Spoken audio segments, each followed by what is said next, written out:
السلام علیکم پیارے بچوں، ایک اچھی سی کہانی کا وقت ہوا ہے، آپ سنیں گے؟ جی سنیں گے۔ ایک شخص نے ایک طوطا پال رکھا تھا اور اس نے اسے سکھایا کہ میاں مٹھو جب کبھی کوئی آئے تو اسے سلام کہنا۔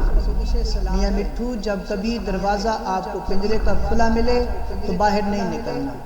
میاں مٹھو کسی کے باغ میں نہیں جانا، وہاں جا کے پھل توڑ کے نہیں کھانا۔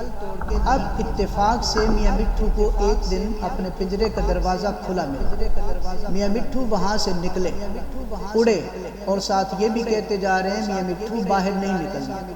راستے میں ایک باغ نظر آیا، اس باغ میں داخل ہوا اور وہاں جا کے اس مینگو کے درخت پر بیٹھ کر مینگو کھانے لگا اور مینگو توڑ توڑ کے زمین پہ پھینکنے لگا اور ساتھ یہ بھی کہنے لگا میاں مٹھو باہر نہیں نکلنا، میاں مٹھو کسی کے باغ میں داخل نہیں ہونا، میاں مٹھو کسی کا پھل نہیں توڑنا، یہ بھی ساتھ ساتھ کہتے جا رہے اور وہ کام بھی اس کے خلاف کرتے جا رہے۔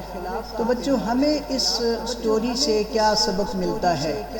ہمیں یہ سبق ملتا ہے کہ دیکھیں جو ہم باتیں کرتے ہیں ان باتوں پر عمل بھی کرنا ضروری ہے۔ ہمیں چاہیے کہ ہم جو اپنی زبان سے کہیں ویسا ہی عمل بھی کریں، ایسا نہ ہو کہ ہم کہیں کچھ اور کریں کچھ۔ اللہ حافظ۔